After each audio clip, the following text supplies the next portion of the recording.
Hey guys! So I'm sorry I had to take a break for the past couple of weeks. School started for me and I had to work out how I'm going to make these videos as well as the schedule for my work and the classes and all that. But no worries, I got that planned now.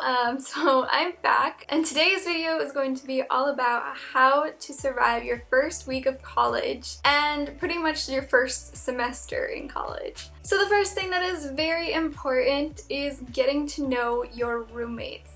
And the best way to get to know your roommates is to invite them to go places. So usually the university has like a freshman welcome week, the first week of school, where they have events that go on pretty much every single day that first week. And that is the best opportunity to get to know your roommate. You know, you just invite them to go with you at an event and that way you can talk to them. It is a great place also to meet other freshmen or other people just in general. So try to go to the freshman week events. Those are pretty fun and just a really good way to get to know people. So also make sure you have a planner or at least something that you can write down, like what days you have class, what time your classes are, what building your classes are in, and also what room your classes are in. And it is also a very good idea to take a walk across campus before the first day of classes. So get to know where the buildings are and even what room your classes will be in. And if you are directionally challenged or you just need help finding a building, Google Maps or iMaps, they are your friends.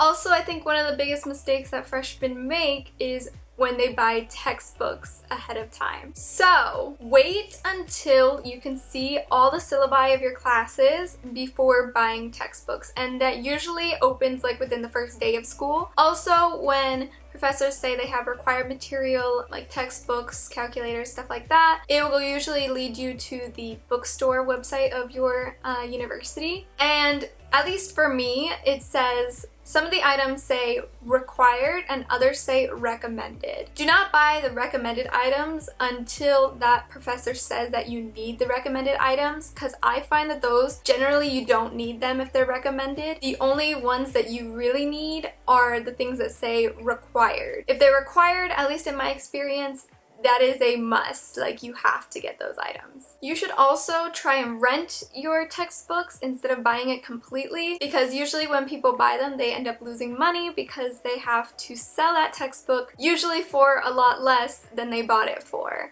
So in general, I think it's a better idea to rent the textbooks instead of buying them, unless you know that like you're going to need that textbook for future classes or things like that. So it is always a good idea to check how much your textbooks cost at the bookstore of your university. However, I wouldn't buy things right off the bat from there. Unless you have financial aid that covers textbooks, then it's probably in your best interest not to buy from the bookstore yet. If you don't have financial aid, after checking out the bookstore, go on Google and type in the exact textbook that you need as well as the exact edition, and then also type in .pdf with it to check and see if they have any free PDFs online. That way you don't have to spend any money getting your textbook. Usually you probably won't find free textbooks online, but it is always a good idea to check because I know I have found a free textbook for one of my classes that I needed. So check, it doesn't hurt.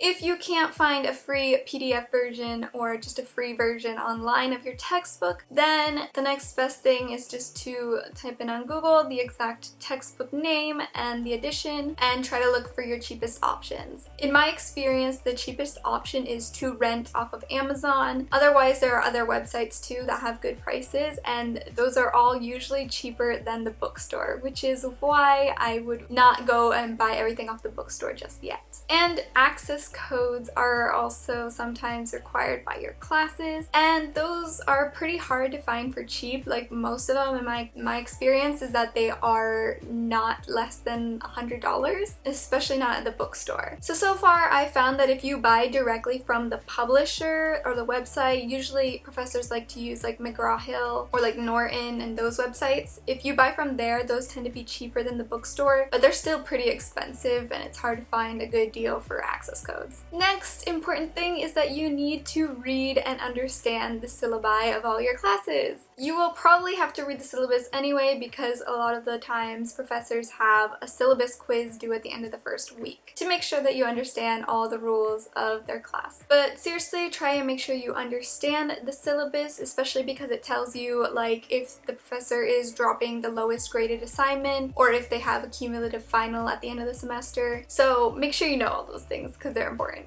Also, the universities tend to give out a lot of free stuff. So for that reason, I would not go out and buy a university t-shirt until you've experienced like your first week of school, because generally universities tend to give out free shirts, especially the first like semester. During my first semester, I probably got like 4 shirts completely for free. So unless like you like a specific one and you want to buy that one, I just wouldn't spend money because the universities like to give you a lot of free stuff over the time, so you'll probably accumulate a lot of shirts that you won't even have to buy. Also, if you find that you want to drop a class, make sure that you know your drop, swap, and add deadline, because if you try to drop a class after that deadline, it can show up on your transcript and it also can affect your financial aid. So you want to make sure that if you want to drop a class, you do that before the deadline. And the deadline is usually within the first week of school. It's usually like the Thursday or Friday of the first week. So you gotta make a decision quickly on that. Now, I know some schools require meal plans, but unless you are required to, I wouldn't recommend getting a meal plan, especially if you're a person that doesn't eat a lot throughout the day, because those meal plan dollars tend to expire like after that semester. You can end up losing a lot of money if you don't use all your meal plan money. So also, don't buy a lot of school supplies for college and try to take the least amount of things possible with you to class. So for college, you will probably already have all the items necessary. More colleges and universities are like going online, so if you just have a laptop, that's pretty much all you need. If you don't have a laptop, a notebook and a pencil work. Sometimes the professors really want you to have a notebook instead, so if you have all those things, you're good to go. You don't need to buy anything besides your textbooks and maybe if you have a math class that requires a calculator. But other than that, like, you don't need to buy much or bring much. I don't even personally bring a backpack. I just take my laptop with me and a pencil and a pen, or I just take like my notebook and a pen and a pencil. Like, that's pretty much all you need. And I know a lot of people say this and it can vary depending on who you are as a person, but try not to sit at the very back of the class, especially if you want to do well. I find that sitting in the middle or the front is probably better, especially because when you are sitting at the very back of the class, you can see everyone's laptops in front of you, and if you're a person that gets distracted easily, it can be pretty distracting, even for a person who doesn't get distracted easily. Like, seeing everybody's laptops and like watching what they're doing can be distracting. If you're sitting in the back, it's just a lot worse because you see everyone's laptops. So make sure if you're a distracted person, try to sit closer up. You don't have to sit in the very front by any means, but try to sit where you probably won't get distracted. And also, sometimes the professors use microphones, and if those microphones stop working during class, which has happened to my professors several times, then they have to just kind of speak loudly, and if you're at the very back, you might not be able to hear as well. So there's another reason for trying to sit towards the middle or the front. And overall, and I know this isn't true for everyone, but sometimes the people in the back are usually the people that don't really care so much for the class and they just want to be out there as soon as possible. So just know who you're surrounding yourself with. And lastly, if you are driving to school, make sure you arrive at the university like 30 minutes before your class at least, because parking is extremely hard to find, especially if you're on a big university. It is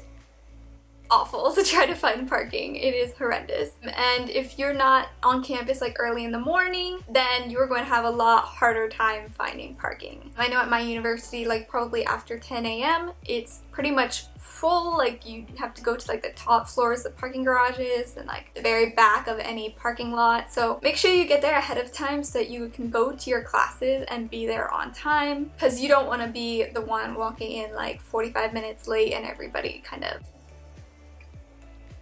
looks at you, maybe. But you don't want your professor getting mad if you walk in late. So yeah, make sure you give yourself enough time ahead of your class so that you can park and walk to class. If you have like a 20-minute walk from the parking lot or parking garage, then you probably want to be there like 40 minutes before so that you can find a good parking spot. It all depends on where you're going and everything like that, but do try to arrive early if you are commuting because it is very hard to find a parking spot. Okay guys, so that is all I have for how to survive your first week and semester of college. If you guys enjoyed this video, don't forget to give it a thumbs up and subscribe down below for more college videos. I have a lot more coming. And don't forget to leave me any comments you have down below. I will be happy to respond to any of them. So thank you guys so much for watching, and I'll see you in the next video. Bye guys. Don't mind what I'm wearing. I felt comfortable and I didn't feel like changing, so required material. Yeah.